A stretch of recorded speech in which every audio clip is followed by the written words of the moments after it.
and welcome to Quality of Life Radio, hosted by Lisa and Nancy, editors of BigBlendMagazines.com.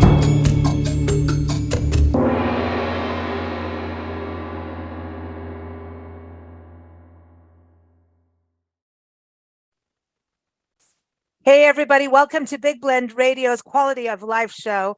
We're very excited to introduce author Francesca Grossman on the show today. She's going to talk about her new book. It's called Not Weakness, Navigating the Culture of Chronic Pain. It is out on April 18th, 2023 through She Writes Press, awesome publication, I should say publisher. And what's really good about this book is that she shares her personal experience with pain, chronic pain, and also the stories of 20 other women with chronic pain, and really looks at the culture of how are we treating people with pain, especially for women. It's become kind of a toxic culture. It is one of shame, humiliation, and also, what do we do when someone is in pain? How are we communicating? It's the same thing as, when your friend says, oh, I have breast cancer. And then you go, oh, crap. Now what do I say? What do I do? And I think this is one of those important books to read on all levels, how to communicate better. So I'd say go to her website, francescagrossmanbooks.com. And you're listening to this before the book comes out. Pre-order the book. So welcome, Francesca. How are you? I'm great. Thanks for having me. Hey, it's good to have you on the show. And I wanted to go with that about communication. I know that you've also been through cancer, but on the other side, for those of us who don't know what it's like, it's often very hard to communicate things. And then if someone's in pain, we tend to, and you do address this in the book, go, well, I've got this home remedy that will ease you, Right. Which can really annoy someone, right? Well, it's coming from a good place. Yeah. But what can we do in regards to as that communication? I think maybe women were a little bit better, but in the workplace, it's got to be so difficult to be dealing with intense pain, chronic pain, as you say, and it's because pain doesn't make you feel very happy and nice to people too. Right. It's just kind of, Right. I just Right. go right to toothache is one of those crazy things, and that doesn't go away until you see the dentist. But from Absolutely. what, when I think about what you've been through and the ladies in your book, it's kind of like having that massive toothache that we get to see a dentist for, but a lot of times, Right. it doesn't go away. Right. Well, I think that's one of the things that's most difficult about living in chronic pain. And it's not true for everyone, but in general, pain can be pretty invisible. And the only place you really see it usually is on people's faces. And they usually look just like they're scowling or they're in a bad mood or they're short-tempered or whatever it is. And I think that's one of the things that I'm hoping that this book and my talking about chronic pain will help, because the truth is we don't want to be in a bad mood. We don't want to be short-tempered. But I think if people know a little bit more about what life is like living in chronic pain and think about how they might, like you say, communicate with people in chronic pain, I think that could do a lot for both just making people who are at the workplace or at home or in relationships just feel a little bit better about being in the world and not necessarily being as upbeat or as energetic or as happy as people who are not living in pain. It's interesting to me that you do focus on women. Yes. And we all joke about childbirth, and you've done that. Yes. Hats off. I mean, I bow down. Thank you. It's I'm like, the hell to the no, it's not happening. I'm not going through that. But it's a pain and it goes away. Hard. It does go away, but that's a difference, right? It's that, but women go through a lot of different pains. I even go back to when I was in high school, and all of us girls started getting, that monthly visitor. Right. And I remember one girl, and this teacher just that I'm going to talk about did get actually kicked out of the school. He was a brutal man. And she had chronic pain, menstrual pain. Yeah. And he was just like, you need to get over it. That's, BS kind of thing. Right. And he's just like, oh, you girls just, this is just a big scapegoat kind of thing. And you probably don't even have your period. Right. No, I And think so that's she absolutely. pulled her pants down right there, actually, Oh, to show him. well, that's one way to handle it. That's Well, amazing. Good yeah, for but her. he also hit kids and did all kinds of things that I don't want Oh to get God. into on the show. But yeah, he was a brutal, brutal man and he got kicked out, but and completely racist and a very just he was terrible. But I just go right back to that. I'm going, she's in Sure. pain, she's in tears.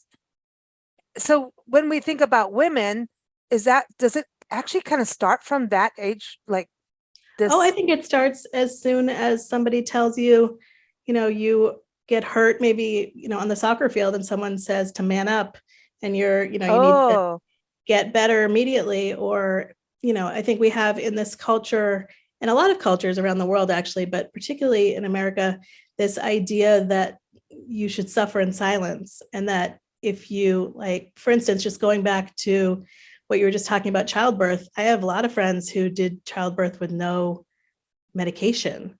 And there's something about that that's like that they're braver or they're more courageous or they're stronger. it's like a badge of honor. Exactly. And there's something kind of messed up about that. Mm. I that was part of, the idea about not weakness, because in our culture, we say pain is weakness leaving the body. That's something that people say all the time to me. Oh yeah, Whether it is, everyone from, high school boyfriend to doctors to med techs to, my friends. And it's not a bad phrase. It has a lot of positivity behind it, right? If you can think of pain as weakness leaving, that means you're left with strength. But the problem is, we as women in pain, and I think more generally, as you're describing, as women in our culture, often face pain that's not going anywhere. And if it's not going anywhere, then what does that mean for that phrase? What it means is that pain is staying, which means the weakness is staying. And that there's something about that feels really off to me. And when I started talking to women, I had a general sense, just from sort of being in the world as a human, and then also my own personal experience, I had a general sense that a lot of medical professionals don't necessarily listen to women as much as they listen to men when it comes down to pain. But I listened to very similar stories over and over about women talking about their pain to medical professionals, to their friends, to their partners, to their family, and being told that they are weak or crazy or hysterical or any of these other words that people like to use for women, and that they should basically just deal. And that sounds like a lot of what you're talking about. And I do think it starts when we're young. And I think getting your period is a great way to think about it, because it's so shameful. I mean, it's bizarre. It's this beautiful natural thing that leads you to a life of, the ability, hopefully, to have a child if that's what you want. And yet we don't talk to young girls about it, and we don't talk to them about the pain. And that's going to be a sort of chronic pain for their whole life, potentially.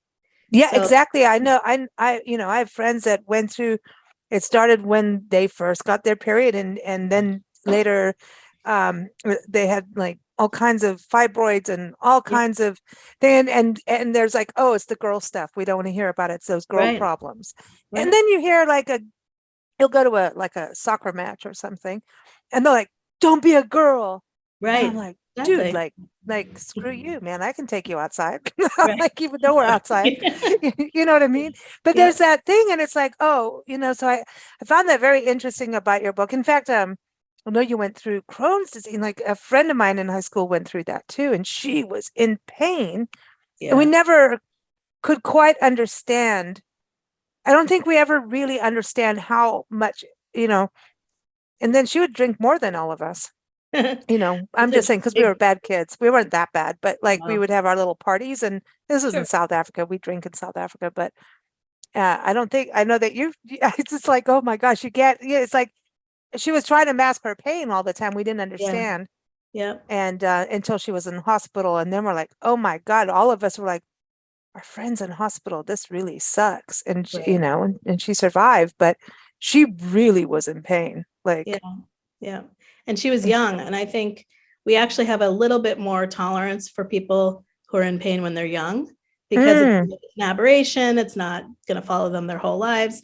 I mean, Crohn's disease is a chronic autoimmune disease. So you can definitely improve. And I've improved a lot. And I don't know, hopefully your friend has improved a lot. Yes, she rocks. Yeah, Yeah. it's never going anywhere. So Mm. we give a lot of sympathy and understanding sometimes to younger people. And I think as we get older, people are less willing to sort of go with it. Yeah, suck it up. Yeah, well, yeah. she had that surgery and everything. She's had kids. She's done really well through it. Great. And now but she's very conscious of her health and walks and hikes and does all kinds of things to kind of get into a zone. And that's something I wanted to talk about because pain is really, that is kind of, I think it's a very personal, from going through your book and reading your story too, it's personal. It's something that no one else can battle with you but you yourself, really, because the medical system is kind of like, here's another pill. I've been through pain and surgery and it's different things, but not anywhere like you and some of the women in the book.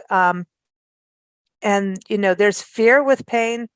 I remember going through, they gave me morphine, then Vicodin, and my mom, Nancy, came and was like, you will not be having any more of that, because I watched Saturday Night Live reruns, and 1 minute I'm crying, 1 minute I'm laughing hysterically. Like it's an emotional mess. She's like, that's it. Deal with the pain. And I'm like, I don't want to deal with the pain. And I had to, because it's weird what happens to you with all those drugs. And so that pain part, do you feel like it's for women and anybody in pain, really, men and women, almost like you're on your own? Yeah, well, I mean, I think that's what we think. And that's how we feel, particularly when we have to miss things because we're in pain, or we are trying to, do something like pick up a toddler or get on the bus or, walk upstairs. There are a million little things that people do all day, every day, that being in pain, it's harder to do. And I think, there's being in pain all the time makes you feel incredibly lonely, because you feel like no one can understand. And when you try to talk to people about it, even if they're the most lovely, kind, healthy, whatever person, and they love you, they still can't understand it. And that's not their fault, and that's not your fault. And sometimes it's exhausting to talk about it. The last thing that I want to do after experiencing it is talk about it. And so what ends up happening is you sort of become like in this centrifuge of your own pain, and you can't sort of lift yourself out of it. And it can be really lonely. And one of the reasons that I started talking to women is that I just thought to myself, if there's 50 million people in the United States in chronic pain, crazy, and almost 70% of them are women, then where are they? Like, I don't talk to them ever, and I don't know who they are, and I don't know where they are. And it's not going to change anything to talk to them necessarily. But if we all knew we were out there feeling alone, then maybe we could talk to each other and feel we belong somewhere. And I think that's definitely the reason that I started really working more concretely on this. But also it's helped me enormously. I mean, it's humbling, and I hesitate to use the word exciting when talking about pain, but it is really kind of exciting to talk to other people who have similar experiences. And they don't have to be the same, but just to be able, it's like anything, being able to say, oh yeah, that resonates. Oh yeah, have had that experience too, or it felt something like that too, can really make you feel a lot less alone. Right. I think there's that in any kind of thing in life that's a struggle, And even joy, you want to share joy, right? Right. With Absolutely. somebody who understands joy too, Right.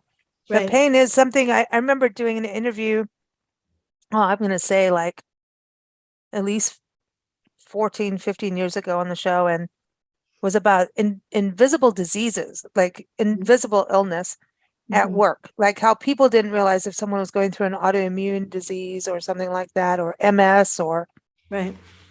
And oh yeah, it was about 10 years ago, and that people at work wouldn't understand people, and it was like a movement to get people to understand. Mhm. And so being in chronic pain is not an illness or a disease. It's that side effect from that. So that's the other part too. It's like if you're in pain, it's from something for a reason Right. that you have pain. Right. So it's kind of this. So there's more that you're battling with than the pain itself. Right. And I did that's talk to huge. different people. Sorry. I did talk to different people with different reasons for pain. So some of them had, chronic sort of diseases like I do, and some of them are in accidents or have injuries. I talked to one woman who has a gymnastics injury from when she was a child, and she broke her many vertebrae in her back, and it's just never gotten better. And so it's not always a disease, which is, I think, part of what I wanted to do with this book was to try to show both sides of it, because I do think it's a different experience to have sort of a disease, particularly a degenerative disease that you have to pay attention to, excuse me, in that way, Mhm. versus an old injury or an accident that leaves you in pain forever, but is not necessarily due to, an autoimmune disease or a cancer or an illness. Mm. Exactly. It's yeah, man. And so how do you, I mean, you talk about your little purple book in the book. Yeah. And everyone, again, not weakness is what it's called. And how you go through all these different, like, try this, try that, try this, try that. Look at Yeah. the cost of it. Did it help? Did it not? Yeah. And yet there's sometimes you'll go back and try again. You know what I mean? Of course. Yeah. You try again, try again. What do you think helps you the most out of it all to get through chronic pain? Well, I think everything helps a little bit. So I'm not here to suggest that trying things is not a good idea. I try everything that I feel is reasonable. And everything helps a little, and some things help a lot. I mean, there are medicines I've taken or therapies I've tried that help a lot. But what's interesting is the difference between acute pain, like you have when you're in an accident, if it doesn't, get chronic, or after surgery, or like a headache or something that does go away. And chronic pain, something that like is pretty much constant. It goes up and down, but it's pretty much constant, is this sort of idea of hope. And I think, when it comes down to it, you're feeling like you don't have the hope that this is going to get better. You have a hope that this is not going to get worse. And those two things are not necessarily the same. I don't know if I just answered your question. Yeah. No, you did. I mean, it's because it's like you want to do something. I think that, Joan Baez, one of my favorite quotes is by Joan Baez, and she says, the action is the antidote to despair.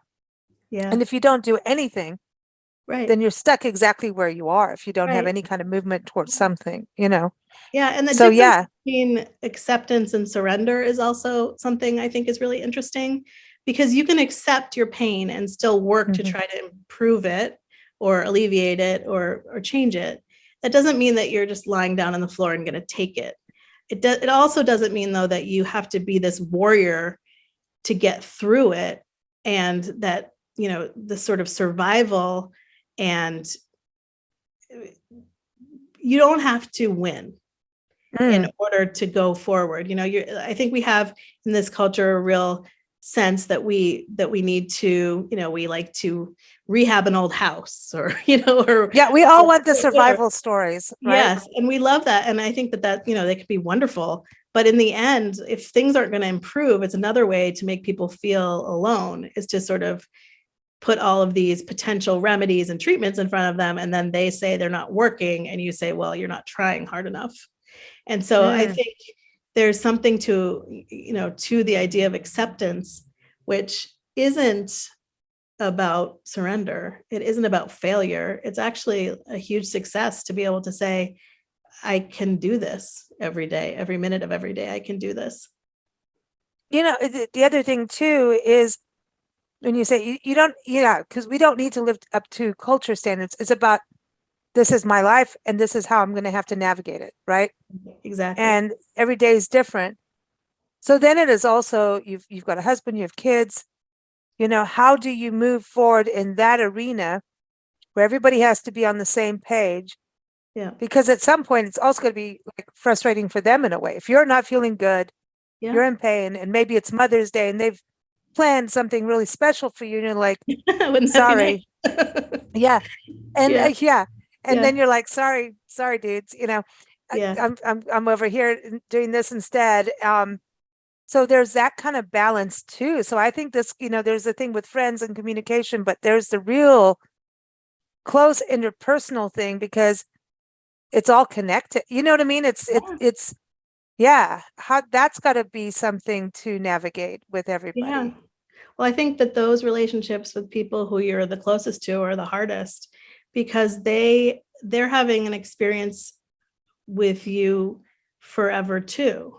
And their experience of your pain is not visceral. It's not, they can't feel it, but they experience it through their interactions, their communication, and their relationship with you. For me, and again, this is only my experience, but for me, there are certain things that I can do to make life, taking care of children. I have 2 children, and being with my husband, to make those things easier. And some of them I can do because of my enormous privilege, that I don't ignore. I'm from a minority that's like has a lot of opportunity, and I can do some of these treatments that cost money, and I can work part-time, and I can do all these things. And I don't take that lightly, because that's not true of a lot of people and a lot of women I spoke to, and a lot of women in this country, or in the world.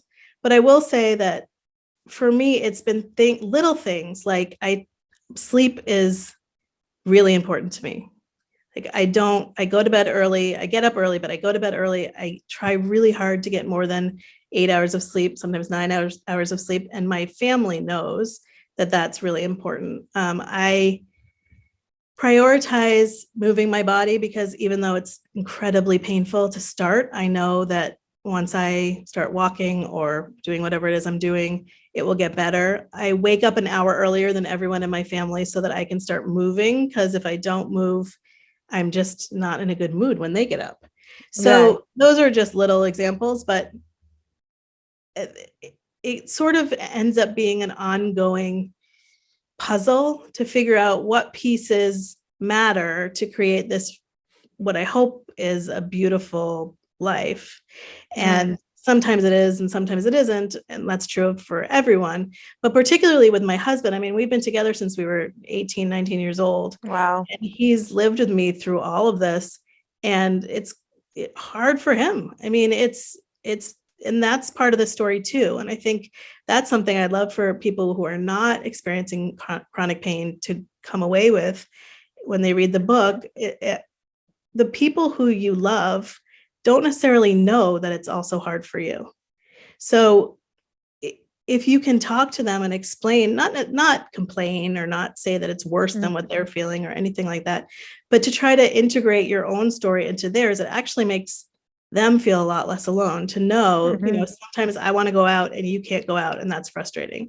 Or I have to play nurse, and that makes me feel like we don't have a relationship where we're equal, or there's a million things. But I think that communication is really important. And I think a lot of times people who are partners with people in pain don't feel like they're, what they think about it matters that much, because they're not the one in pain. But it's actually, if you feel like you're living through this with someone else, it's actually super helpful, even if the person is telling you all the things they don't like about it, because it validates its reality. It validates its existence. And like we were saying at the beginning, a lot of times it's very invisible and you don't want to point it out. So if you're with somebody who is willing to talk about it and try to figure out ways to make your life easier and their life easier, and maybe easier is not the right word, but better, I think that can be hugely helpful and validating. I think there's something about that, because it's kind of like, okay, we have this elephant in the room kind of thing, right? Which is the pain. And a lot of people just, they have their relationships, and it's almost like it's almost like we needed a pandemic for people to realize that the importance of taking a walk outside in nature, right? Yeah. Well, the You know, pandemic is really interesting for all of this. I did a lot of the research and the interviews during the pandemic, and I will say that a lot of women who I talked to said that, you know, it felt kind of great to have their partners and their children and their friends home, and people who they worked with home, because it is easier for somebody who lives in chronic pain to work at home. yeah, It's not always great for your mental health, and that's a sort of another part of this, but I think a lot of times just even getting to work is a huge hurdle. And it can be really excruciating for people. And so working at home has not always been the kind of, it's not always the option that it is now. And I actually think the fact that people know that you can work at home and do your job and do your job well has been really helpful for people who live in pain. I think that the pandemic really shifted a ton of things, and you're right about that.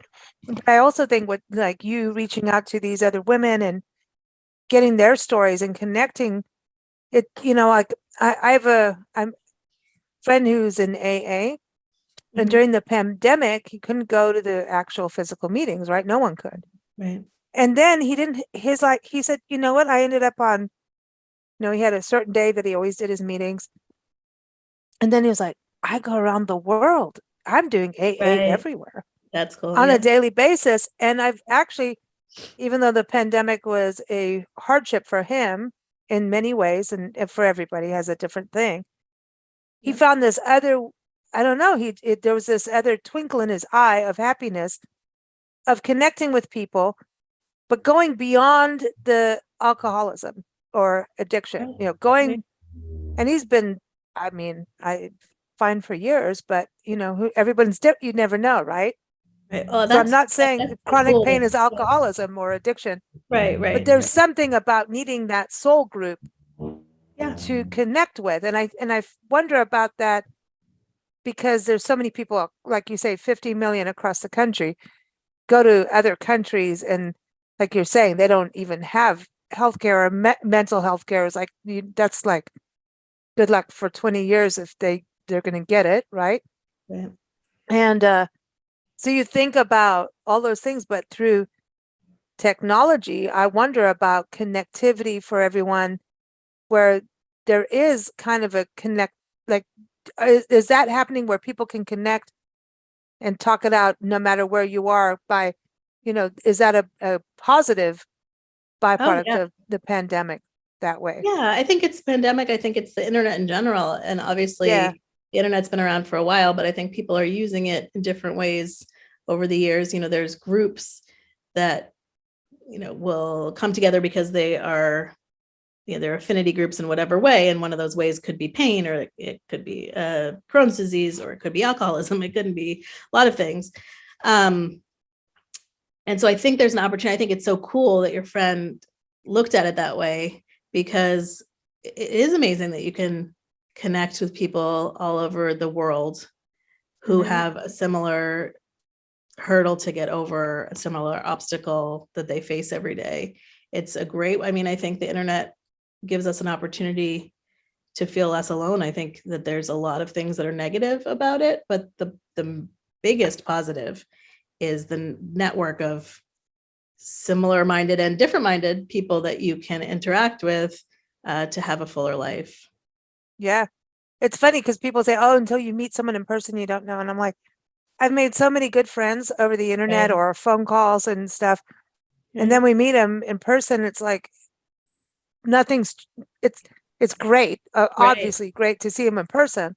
Right. But we just picked up where our last conversation was. It's like, we've been sitting and doing that for years. You know what I mean? It's no different. And well, it's better, but I think we really do have something where it can really help people. And I think that's something, again, with your book, it's something that people can resonate with on both sides. Someone that is going through chronic pain, and somebody who doesn't understand chronic pain, maybe has someone in their life with chronic pain, especially someone who doesn't, maybe in a new relationship even, and doesn't understand what's going, how to handle that. And that's really hard. Yeah, I wanted to ask you this about, because I know you teach writing. You're an excellent writer, and Oh, thank You you. just suck us in immediately. Thank you. Being a writer, this sounds weird, but there's something about going through really severe pain that makes you focus and zone in and also have incredibly odd thoughts. Like honestly, there's just you Yeah, focus sure. on weird stuff, right? Yeah. And I'm the worst person about medical stuff. Even doing this, I'm like the biggest baby about medical things. Like seriously, if I see a white coat, I'm like half the block down. That's the only time you're going to see me run. So I'm really a baby. And so everyone dealing with chronic, pain, you can all yell at me. It's fine. Sorry, but I am a baby. But it is important, like you do when you go through something. It's a form of trauma, I feel, Right. until you connect with it. Do you think writing, because you have a really eloquent way of getting to a point, Oh, do you thank you. think focus did pain help your writing and vice versa? You know what I mean? Because there's Yeah. a outlet with that. Yeah, absolutely. I mean, I teach personal narrative, which is, creative nonfiction, which basically is tell me a story of your life.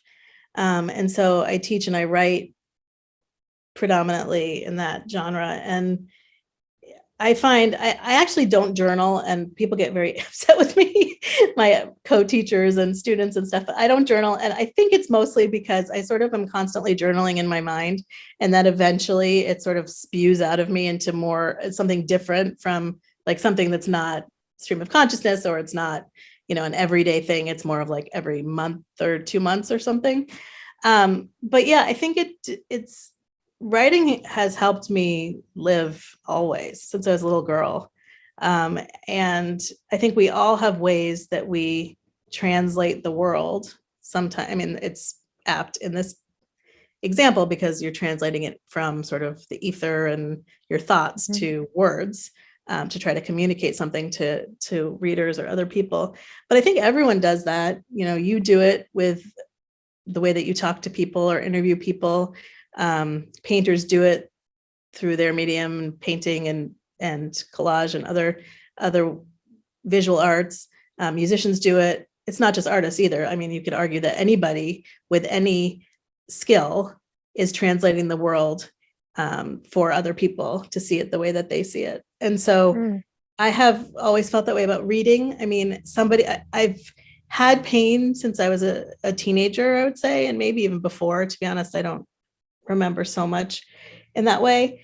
But for me, reading was always this way of experiencing the world that I was unable to experience sometimes. I mean, it wasn't all the time. And as I got older, it got better and worse and what have you. But reading is this way of time travel and actual travel and learning other people's opinions and understanding the world a little bit better. And so reading was always sort of like this breath in for me of all of that. And then writing was sort of just the response. And I love working with students on personal narrative because a lot of my students aren't writers. I work a lot with people who are in other fields. And they always think that they don't have anything to share and they don't have anything to offer. And that's never true. I mean, especially people who have interest, I have had people who are theological students or med students or law students, and they come and they learn how to just sort of distill their thoughts on the world or the way they see the world through writing, and it can be incredibly beautiful. So that was a very long answer, but the short answer it's is cool. yes. Yeah, no, but it's really, I think the like personal narrative is it's huge. Yeah, You think really about great. Native American and indigenous cultures around the world, right? Mhm. Storytelling was how they told their family stories. It went down Yep. and down, oral tradition, right? Yep. And it goes into the arts, and it's huge. And the arts always tell the true story of history and what's happened in the world. Right. And personally, like pain and things, is a huge part of that. Music is a huge thing with that too. I mean, come on, Right. And so I think what's interesting too, when you talk about medical students, I think it's really important that you you connect with them, because I think, the bedside manner of understanding pain is just here. have another jab, have another pill, and we want the pills when we're in pain because you're like, but I Right. think, I mean, the medical system from, I have friends going through it now with pain and not being able to walk and all kinds of things. And they're telling me they're like, what am I going to do? The medical system is so screwed up that they can't even get appointments when they need them. I know. You know what I mean? And so I don't know. Would you like to see a change in the medical system I kind of feel like customer service has to come back in the medical kind of bedside manner would be nice. Right. You know what I mean? How do you feel on that? Well, I feel a lot of ways. I mean, I've had some really wonderful experiences with doctors and other medical professionals, nurses, especially, other people who sort of take care of us when we're in pain or when we're in the hospital. I think dealing with insurance, I would love to change. There was a time in my life where I felt like I had a full-time job of calling the insurance agents and trying to figure out why things weren't covered or try to get things covered, or even just talk to somebody about what my coverage would look like before or the claim after. And the truth is, when you are in pain, you don't like, it's the worst time for you to be trying to deal with it. And I think there are plans that work, and there are really wonderful agents who have helped me over the years. But by and large, it's really difficult to navigate that while navigating a life of pain, while navigating your regular life and, all the other stuff that goes on.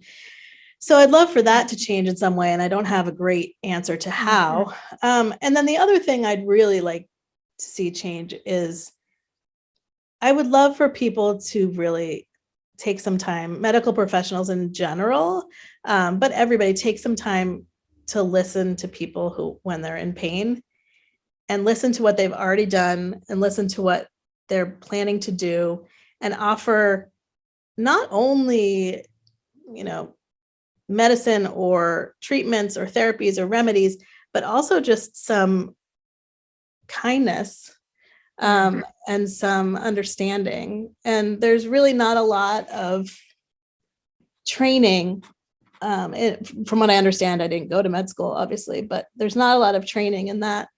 And I have a whole chapter in the book, at the end of the book, about kindness and how much kindness actually helps when you're in pain. And it sounds kind of froofy, I guess, but the truth is, when you feel heard and you feel respected and you feel as though someone is offering you their kindness, it goes so far to help you. And not only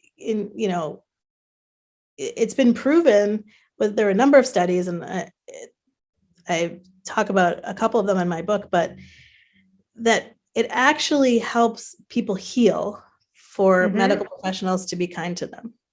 Yeah, it's an energy. It's a positive energy that's kinetic too. It's I don't know how to explain it, but it is like woo-wee good woo-woo. But it is like, it's like someone, everybody needs a hug. There's nothing like that. And during the pandemic, didn't we all learn that, right? We missed that sense of touch, right? Because that's a passing of positive energy. Yeah. We want the nice touches, not the other side, and it's the same thing. I think when someone's offering genuine kindness, not just, I want to look good, right? It means something. I mean, it's the same, I mean, a whole war was stopped once because somebody smiled and wouldn't shoot and offered a flower and smiled. The power of a smile is like the biggest thing in the world, and people don't, turn to that. But it's true. You can do kindness. Kindness is something for strangers. It's like, help the elder lady across the street if she needs it. But don't think that she's not. You know what I mean? There's this balance of, don't put them down or make them feel like they're not able to do something. You know what I mean? There's this balance. And that's where true empathy is. Hey, I see your strength, but let me still help you across. You know what I mean? And I think that's something we have to learn, that balance. And and I think women have been going through this kind of stuff a long time. I think it's good that you focus on women, though I know there's men out there too. But Yeah. man, 50 million people with chronic pain and 70% women. Yeah. What's going on? Why? Like, what's Well, going on with our planet too? Like when you think about autoimmune diseases, I mean, yeah. that was starting when I was in high school. How many people had autoimmune like in 1850, Right. to Well, now? yeah. Yeah. And there have been huge advances. I mean, I'm on a medication right now that is miraculous and has Awesome. not taken, it's incredible. And it has not taken the pain away from some parts of my body, but for my Crohn's disease and sort of inflammatory bowel disease, it has been a godsend. I mean, I had a summer of not being able to leave the house at all. And within 48 hours of being on a medication, all of a sudden feel like I can. And so there are huge advances, and that's 100% due to scientists and medical professionals who are working, their butts off to help us. And I can't tell you how much I appreciate that. But anyway, yeah. Yeah, no, I think there's a lot of positive stuff out there, but I think that it's to focus on that and what we can do. So you talked about the medical system, the insurance stuff. Like when when friends, family go, I always say like record the conversations with the doctor, the hospital, take a recorder, use your phone, whatever you need to do, so you have it later. Because if you're in pain and you're number one, no one's in their 100% mode when they see a doctor. You're not. It sucks. Period. And so record it so you have that conversation on tape, right? It makes them be a little bit more aware. You tell them, I'm recording this so I know, and have that. But having to deal with that whole insurance, I think it's cruelty, quite frankly. When someone's sick, and then now is your family supposed to do that too? It's like it shouldn't be that hard. Like that shouldn't be. If someone's sick, they're sick. That's the last thing they need to deal with is that crap. And the family also is connected with that. So I really agree. But let's talk about, before you go, what can we as people who are not living in chronic illness do? Let's start on the professional and then the personal side. What can we do for coworkers who may be not telling you? Is there a way to kind of bridge that gap? Because, like you said, you didn't know who are these 50 million. What do we do as people who don't know about this? Well, I mean, I think that's a great question. And I think, for lack of a better offer, everybody could read the book, but I feel like it's on both sides to have this conversation. And I think that that's actually something that we need to be empowered as women or people in pain to tell people that we're in pain, and to have that not be sort of an immediate negative on our chart, or on our job position or stability or safety. And then we need to make sure that we ask for the accommodations that would actually help. My experience has been when you ask for things that specifically, it's usually possible. Now, of course, that's not true across the board, but let's say for instance, for me, it's hard to walk in the morning. I can do it, but it's painful. And so when I was working in a more traditional corporate setting, and also when I worked at schools, they start early. And so I can organize my life to get up earlier and earlier, but I can also say to the people who run the company or my bosses or whatever, I'm happy to stay later if I can come in later because I'm in pain in the morning and it's difficult for me.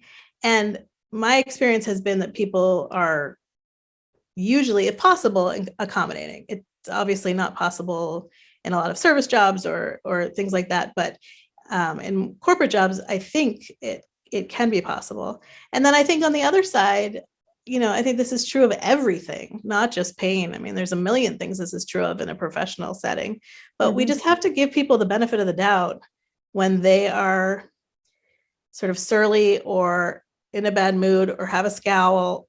You might not know that person very well, and they might not be ready to talk to you about their pain, but you could assume that something is going on. And, assumptions are questionable. Not everyone loves that idea, but the assumption of grace is sort of an easy assumption to tolerate.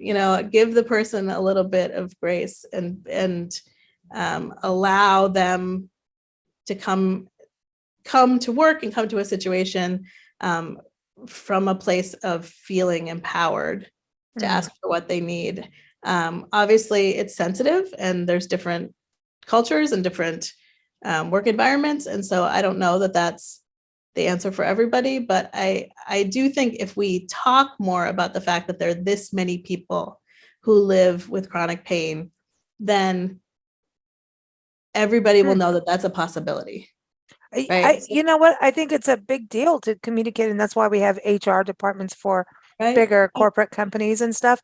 Right. And it shouldn't be this thing about don't bring your baggage to work, right? Because I kind of feel like that becomes that.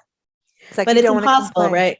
For something like this, it's one thing to sort of say, like, you can't bring, I don't even know what baggage, I'm not gonna, but you don't go anywhere without the pain. It's with you always. So exactly, it's part of the job, just like it's part of your home, and it's part of your relationships, and it's part of everything. So if it's not a factor, then it's sort of cutting out the potential for somebody to work better, because if they alleviate a little bit of their pain, or they make it a little bit easier for themselves to be in a work environment, then they're going to do a better job, I would think. Exactly. And people with pain actually really have strength. And, if you have to deal with pain every day, dang it, dude, get on with it. It's, be kind, be nice, and help. That's the thing. I think we should help. And I think you're really right. It's communication. And it's both sides have to get to that point of having this communication. I think we're at a stage in the world now. I think the pandemic kind of helped that along, where people are like, dude, I got COVID. I got sick. At the beginning, it's like, don't tell anybody I got COVID.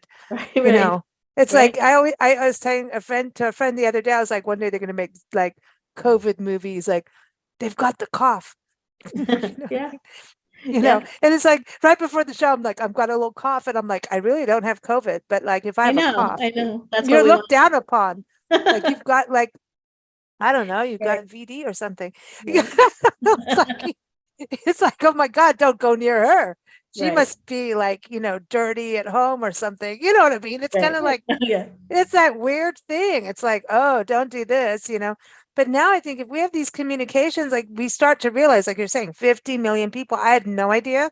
So you really enlightened me on that. And I think really understanding and having that communication, because people going through pain, that does not mean that they can't do their job or do things, but we can help them so they aren't in pain. The pain's not going to go, like you say, but we can help to make things better.